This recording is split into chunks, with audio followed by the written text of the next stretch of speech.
பரிசுத்த நாமத்துக்கு ஸ்தோத்திரம். இந்த தினத்துக்கான தேவனுடைய வார்த்தையானது ஏசாயா 41 அதிகாரத்திலே அந்த 17வது வசனத்தை நாம் பார்க்கும் பொழுது, அதாவது சிறுமையும் எளிமையுமானவர்கள் தண்ணீரை தேடி அது கிடையாமல் அவர்கள் நாவு தாகத்தால் வரலும்போது கர்த்தராகிய நான் அவர்களுக்கு செவி கொடுத்து இஸ்ரவேலின் தேவனாய் நான் அவர்களை கைவிடாதிருப்பேன் என்று நான் சொல்கிறார். தேவன் கைவிடாதவர். ஆண்டவராய தேவன் அவர் உங்களை கைவிடாத தேவனாக இருக்கிறார். அவர் மறக்காத தேவன். அதே நேரத்தில் அவர் உங்களை கைவிடாத தேவன். எந்த சூழ்நிலையிலே அப்படின்னா, அதாவது தண்ணீரை தேடி அது அவர்களுக்கு கிடைக்காமல், அதாவது தன் தாகத்துக்காக தன் தேவைக்காக தண்ணீரை தேடி அவங்க தேடினது அவர்கள் கிடைக்காமல் அவர்கள் நாவுகள் வரலும் பொழுது அவர்கள் சோர்ந்து போகும்போது என்று வேதத்தில் வாசிக்கிறோம். அப்போது இந்த நாட்களிலே நமக்கு அநேக எதிர்பார்ப்புகள் இருக்கிறது, அநேக காரியங்கள் நமக்கு தேவையாக இருக்கிறது. தண்ணீரை போல நமக்கு அநேக காரியங்கள் நமக்கு தேவையாக இருக்கிறது.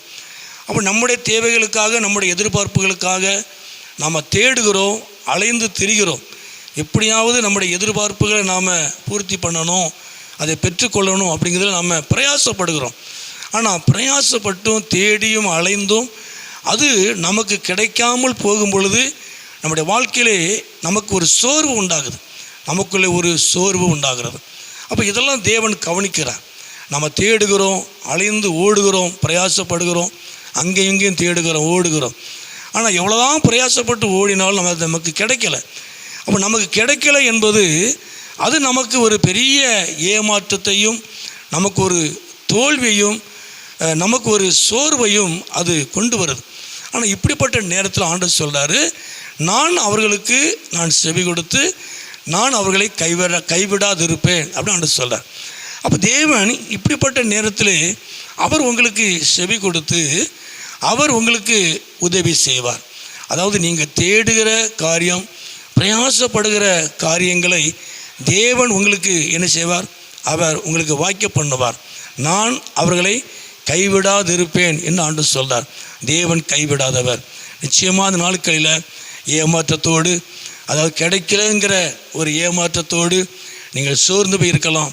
ஆண்டவராமே இந்த நாட்களில் உங்கள் ஏமாற்றத்தையும் உங்கள் தோல்விகளையும் உங்களுடைய சோர்வுகளையும் ஆண்டவராய் தேவன் மாற்றுவார். வேதம் சொல்கிறது, நான் தேவன், நான் உங்களை கைவிடாதிருப்பேன் என்று சொல்கிறார்.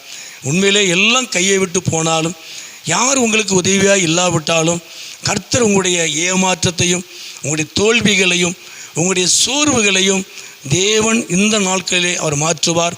அவர் கைவிடாத தேவன், அவர் கைவிடாத ஒரு நல்ல தேவன். அவர் உங்களை ஆசீர்வதிப்பார், அவர் உங்களுக்கு உதவி செய்வார். ஜெபம் பண்ணுவோமா?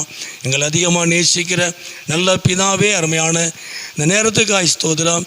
இந்த சத்தத்தை கேட்குற எல்லா பிள்ளைகளையும் குடும்பங்களையும் ஆண்டவர் ஆசீர்வதித்து நம்முடைய நாமத்தை மகிமைப்படுத்தும், மகிமையான காரியங்களை செய்யும். இயேசுவின் நாமத்தில் ஜெபிக்கிறோம் நல்ல பிதாவே. ஆமேன், ஆமேன்.